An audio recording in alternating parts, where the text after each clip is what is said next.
Érase una vez un leñador y una leñadora que tenían 7 hijos, todos ellos varones.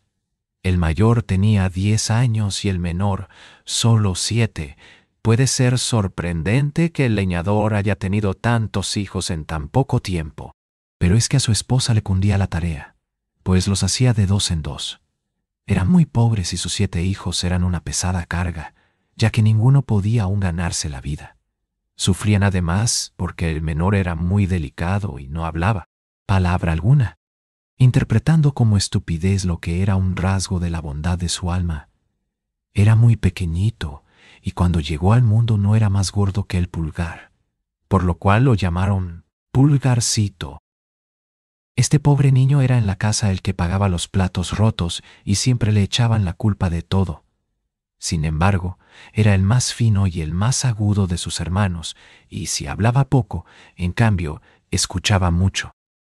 Sobrevino un año muy difícil, y fue tanta la hambruna que esta pobre pareja resolvió deshacerse de sus hijos. Una noche, estando los niños acostados, el leñador, sentado con su mujer junto al fuego, le dijo: «Tú ves que ya no podemos alimentar a nuestros hijos. Ya no me resigno a verlos morirse de hambre ante mis ojos, y estoy resuelto a dejarlos perderse mañana en el bosque. Lo que será bastante fácil, pues, mientras estén entretenidos haciendo atados de astillas, solo tendremos que huir sin que nos vean». «¡Ay!», exclamó la leñadora. «¿Serías capaz de dejar tú mismo perderse a tus hijos?». Por mucho que su marido le hiciera ver su gran pobreza, ella no podía permitirlo. Era pobre, pero era su madre. Sin embargo, al pensar en el dolor que sería para ella verlos morirse de hambre, consintió y fue a acostarse llorando. Pulgarcito oyó todo lo que dijeron, pues, habiendo escuchado desde su cama que hablaban de asuntos serios, se había levantado muy despacio y se deslizó debajo del taburete de su padre para oírlo sin ser visto. Volvió a la cama y no durmió más, pensando en lo que tenía que hacer. Se levantó de madrugada y fue hasta la orilla de un riachuelo donde se llenó los bolsillos con guijarros blancos, y enseguida regresó a casa. Partieron todos, y Pulgarcito no dijo nada a sus hermanos de lo que sabía. Fueron a un bosque muy tupido donde, a 10 pasos de distancia, no se veían unos a otros. El leñador se puso a cortar leña y sus niños a recoger astillas para ser atados. El padre y la madre, viéndolos preocupados de su trabajo, se alejaron de ellos sin hacerse notar, y luego echaron a correr por un pequeño sendero desviado. Cuando los niños se vieron solos, se pusieron a bramar y a llorar a mares. Pulgarcito los dejaba gritar, sabiendo muy bien por dónde volverían a casa, pues al caminar había dejado caer a lo largo del camino los guijarros blancos que llevaba en los bolsillos. Entonces les dijo: «No teman, hermanos, mi padre y mi madre nos dejaron aquí, pero yo los llevaré de vuelta a casa. No tienen más que seguirme». Los siguieron y él los condujo a su morada por el mismo camino que habían hecho hacia el bosque. Al principio no se atrevieron a entrar, pero se pusieron todos junto a la puerta para escuchar lo que hablaban su padre y su madre. En el momento en que el leñador y la leñadora llegaron a su casa, el señor de la aldea les envió 10 escudos que les estaba debiendo desde hacía tiempo y cuyo reembolso ellos ya no esperaban. Esto les devolvió la vida, ya que los infelices se morían de hambre. El leñador mandó en el acto a su mujer a la carnicería. Como hacía tiempo que no comían, compró 3 veces más carne de la que se necesitaba para la cena de 2 personas. Cuando estuvieron saciados, la leñadora dijo: «¡Ay! ¿Qué será de nuestros pobres hijos? Buena comida tendrían con lo que nos queda. Pero también, Guillermo, fuiste tú el que quisiste perderlos. Bien decía yo que nos arrepentiríamos. ¿Qué estarán haciendo en ese bosque? ¡Ay! ¡Ay! Dios mío, quizás los lobos ya se los han comido. Eres harto inhumano de haber perdido así a tus hijos». El leñador se impacientó al fin, pues ella repitió más de 20 veces que se arrepentirían y que ella bien lo había dicho. Él la amenazó con pegarle si no se callaba. No era que el leñador no estuviese hasta más afligido que su mujer, sino que ella le machacaba la cabeza, y sentía lo mismo que muchos como él que gustan de las mujeres que dicen bien, pero que consideran inoportunas a las que siempre bien lo decían. La leñadora estaba deshecha en lágrimas. ¡Ay! ¿Dónde están ahora mis hijos? ¿Mis pobres hijos? Una vez lo dijo tan fuerte que los niños, agolpados a la puerta, la oyeron y se pusieron a gritar todos juntos. Aquí estamos, aquí estamos. Ella corrió deprisa a abrirles la puerta y les dijo abrazándolos: Qué contenta estoy de volver a verlos, mis queridos niños. Están bien cansados y tienen hambre. Y tú, Pierrot, mira cómo estás de embarrado, ven para limpiarte. Este Pierrot era su hijo mayor al que amaba más que a todos los demás, porque era un poco pelirrojo, y ella era un poco colorina. Se sentaron a la mesa y comieron con un apetito que deleitó al padre y la madre. Contaban el susto que habían tenido en el bosque y hablaban todos casi al mismo tiempo. Estas buenas gentes estaban felices de ver nuevamente a sus hijos junto a ellos, y esta alegría duró tanto como duraron los 10 escudos. Cuando se gastó todo el dinero, recayeron en su preocupación anterior y nuevamente decidieron perderlos. Pero para no fracasar, los llevarían mucho más lejos que la primera vez. No pudieron hablar de esto tan en secreto como para no ser oídos por Pulgarcito, quien decidió arreglárselas igual que en la ocasión anterior, pero aunque se levantó de madrugada para ir a recoger los guijarros, no pudo hacerlo, pues encontró la puerta cerrada con doble llave. No sabía qué hacer. Cuando la leñadora les dio a cada uno un pedazo de pan como desayuno, pensó entonces que podría usar su pan en vez de los guijarros, dejándolo caer a migajas a lo largo del camino que recorrerían. Lo guardó, pues, en el bolsillo. El padre y la madre los llevaron al lugar más oscuro y tupido del bosque y, junto con llegar, tomaron por un sendero apartado y dejaron a los niños. Pulgarcito no se afligió mucho, porque creía que podría encontrar fácilmente el camino por medio de su pan, que había diseminado por todas partes donde había pasado. Pero quedó muy sorprendido cuando no pudo encontrar ni una sola miga. Habían venido los pájaros y se lo habían comido todo. Helos ahí, entonces, de lo más afligidos, pues mientras más caminaban más se extraviaban y se hundían en el bosque, vino la noche y empezó a soplar un fuerte viento que les producía un susto terrible. Por todos lados creían oír los aullidos de lobos que se acercaban a ellos para comérselos. Casi no se atrevían a hablar ni a darse vuelta. Empezó a caer una lluvia, tupida que los caló hasta los huesos. Resbalaban a cada paso y caían en el barro de donde se levantaban cubiertos de lodo, sin saber qué hacer con sus manos. Pulgarcito se trepó a la cima de un árbol para ver si descubría algo. Girando la cabeza de un lado a otro, divisó una lucecita como de un candil, pero que estaba lejos más allá del bosque. Bajó del árbol y cuando llegó al suelo, ya no vio nada más. Esto lo desesperó. Sin embargo, después de caminar un rato con sus hermanos hacia donde había visto la luz, volvió a divisarla al salir del bosque. Llegaron a la casa donde estaba el candil no sin pasar muchos sustos, pues de tanto en tanto la perdían de vista. Lo que ocurría cada vez que atravesaban un bajo. Golpearon a la puerta y una buena mujer les abrió. Les preguntó qué querían. Pulgarcito le dijo que eran unos pobres niños que se habían extraviado en el bosque y pedían albergue por caridad. La mujer, viéndolos a todos tan lindos, se puso a llorar y les dijo: ¡Ay! Mis pobres niños, ¿dónde han venido a caer? Saben ustedes que esta es la casa de un ogro que se come a los niños. ¡Ay, señora!, respondió Pulgarcito, que temblaba entero igual que sus hermanos. ¿Qué podemos hacer? Los lobos del bosque nos comerán con toda seguridad esta noche si usted no quiere cobijarnos en su casa. Siendo así, preferimos que sea el Señor quien nos coma.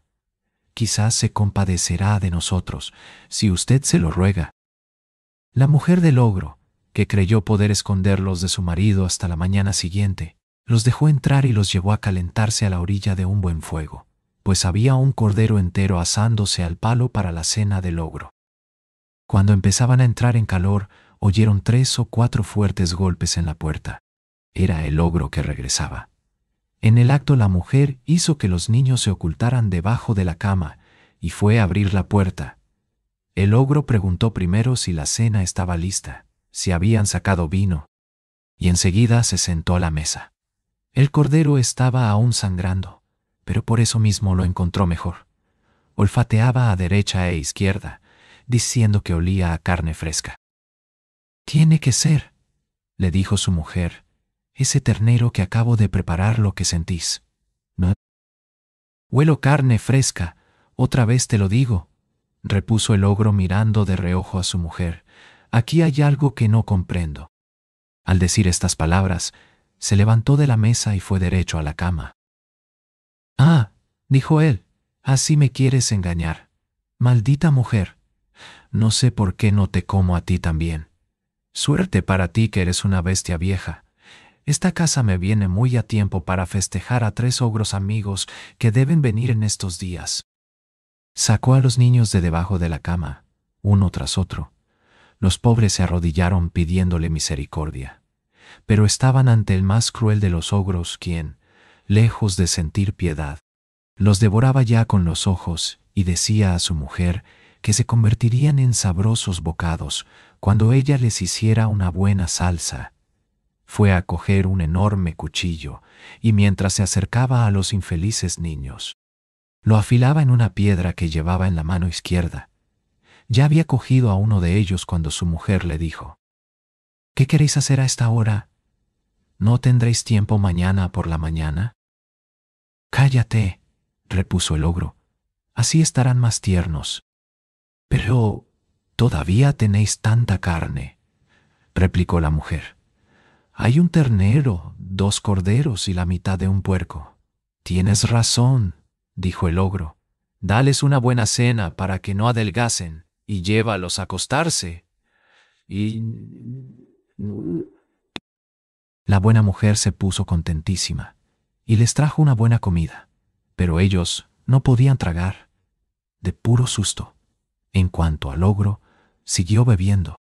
Encantado de tener algo tan bueno para festejar a sus amigos, bebió unos 12 tragos más que de costumbre, que se le fueron un poco a la cabeza, obligándolo a ir a acostarse. El ogro tenía 7 hijas muy chicas todavía. Estas pequeñas ogresas tenían todas un lindo colorido, pues se alimentaban de carne fresca, como su padre, pero tenían ojitos grises muy redondos, nariz ganchuda y boca grande con unos afilados dientes muy separados uno de otro. Aún no eran malvadas del todo, pero prometían bastante, pues ya mordían a los niños para chuparles la sangre.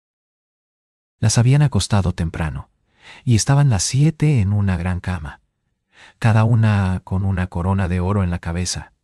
En el mismo cuarto había otra cama del mismo tamaño. Ahí la mujer del ogro puso a dormir a los 7 muchachos, después de lo cual se fue a acostar al lado de su marido, Pulgarcito, que había observado que las hijas del ogro llevaban coronas de oro en la cabeza, y temiendo que el ogro se arrepintiera de no haberlos degollado esa misma noche, se levantó en mitad de la noche y tomando los gorros de sus hermanos y el suyo, fue despacito a colocarlos en las cabezas de las niñas, después de haberles quitado sus coronas de oro, las que puso sobre la cabeza de sus hermanos, y en la suya, a fin de que el ogro los tomase por sus hijas, y a sus hijas por los muchachos que quería degollar. La cosa resultó tal como había pensado, pues el ogro, habiéndose despertado a medianoche, se arrepintió de haber dejado para el día siguiente lo que pudo hacer la víspera. Salió, pues, bruscamente de la cama, y cogiendo su enorme cuchillo: «Vamos a ver», dijo, «¿cómo están estos chiquillos? No lo dejemos para otra vez». Subió entonces al cuarto de sus hijas y se acercó a la cama donde estaban los muchachos. Todos dormían menos Pulgarcito, que tuvo mucho miedo cuando sintió la mano del ogro que le tanteaba la cabeza, como había hecho con sus hermanos.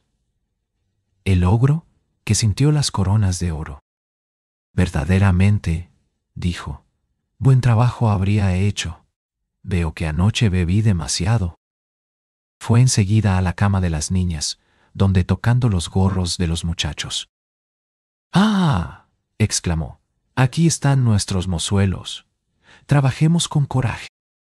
Diciendo estas palabras, degolló sin trepidar a sus 7 hijas.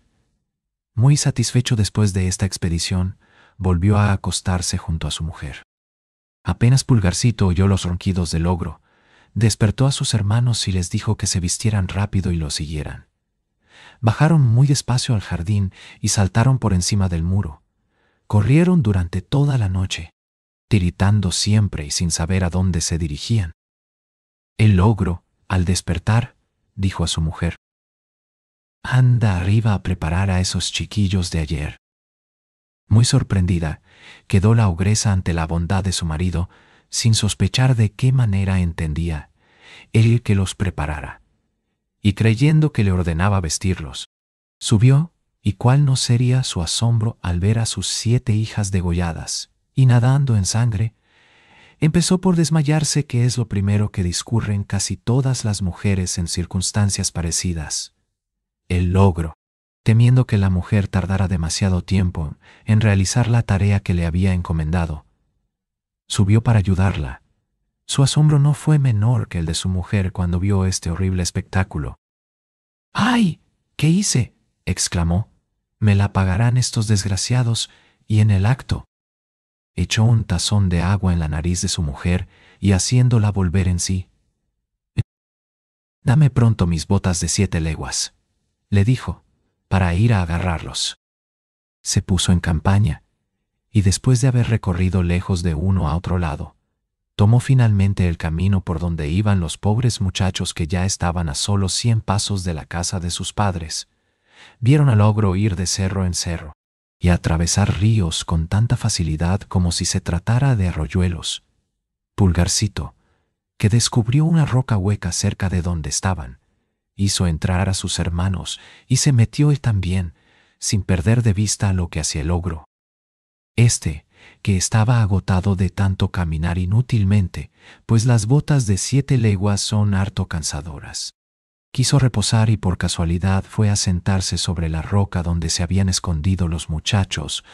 Como no podía más de fatiga, se durmió después de reposar un rato, y se puso a roncar en forma tan espantosa que los niños se asustaron igual que cuando sostenía el enorme cuchillo para cortarles el pescuezo.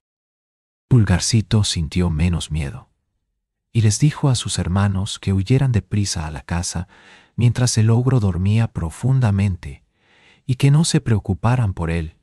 Le obedecieron y partieron raudos a casa. Pulgarcito, acercándose al ogro, le sacó suavemente las botas y se las puso rápidamente. Las botas eran bastante anchas y grandes, pero como eran mágicas, tenían el don de adaptarse al tamaño de quien las calzara, de modo que se ajustaron a sus pies y a sus piernas como si hubiesen sido hechas a su medida. Partió derecho a casa del ogro, donde encontró a su mujer que lloraba junto a sus hijas degolladas. «Su marido», le dijo Pulgarcito, «está en grave peligro. Ha sido capturado por una banda de ladrones que han jurado matarlos y él no les da todo su oro y su dinero. En el momento en que lo tenían con el puñal al cuello, me divisó y me pidió que viniera a advertirle del estado en que se encuentra, y a decirle que me dé todo lo que tenga disponible en la casa sin guardar nada, porque de otro modo lo matarán sin misericordia. Como el asunto apremia, quiso que me pusiera sus botas de 7 leguas para cumplir con su encargo, también para que usted no crea que estoy mintiendo». La buena mujer, asustadísima, le dio en el acto todo lo que tenía, pues este ogro no dejaba de ser buen marido, aun cuando se comiera a los niños. Pulgarcito, entonces, cargado con todas las riquezas del ogro, volvió a la casa de su padre, donde fue recibido con la mayor alegría. Hay muchas personas que no están de acuerdo con esta última circunstancia, y sostienen que Pulgarcito jamás cometió ese robo, que por cierto, no tuvo ningún escrúpulo en quitarle las botas de 7 leguas al ogro porque éste las usaba solamente para perseguir a los niños. Estas personas aseguran saberlo de buena fuente. Hasta dicen que por haber estado comiendo y bebiendo en casa del leñador, aseguran que cuando Pulgarcito se calzó las botas del ogro, partió a la corte, donde sabía que estaban preocupados por un ejército que se hallaba a 200 leguas, y por el éxito de una batalla que se había librado. Cuentan que fue a ver al rey y le dijo que si lo deseaba, él le traería noticias del ejército esa misma tarde. El rey le prometió una gruesa cantidad de dinero si cumplía con este cometido. Pulgarcito trajo las noticias esa misma tarde, y habiéndose dado a conocer por este primer encargo, ganó todo lo que quiso, pues el rey le pagaba generosamente por transmitir sus órdenes al ejército. Además, una cantidad de damas le daban lo que él pidiera por traerles noticias de sus amantes, lo que le proporcionaba sus mayores ganancias. Había algunas mujeres que le encargaban cartas para sus maridos, pero le pagaban tan mal y representaba tan poca cosa, que ni se dignaba tomar en cuenta lo que ganaba por ese lado. Después de hacer durante algún tiempo el oficio de correo y de haber amasado grandes bienes, regresó donde su padre, donde la alegría de volver a verlo es imposible de describir. Estableció a su familia con las mayores comodidades, compró cargos recién creados para su padre y sus hermanos, y así fue colocándolos a todos, formando a la vez con habilidad su propia corte. Moraleja: nadie se lamenta de una larga descendencia cuando todos los hijos tienen buena presencia, son hermosos y bien desarrollados. Mas si alguno resulta enclenque o silencioso de él, se burlan, lo engañan y se ve despreciado. A veces, sin embargo, será este mocoso el que a la familia ha de colmar de agrados.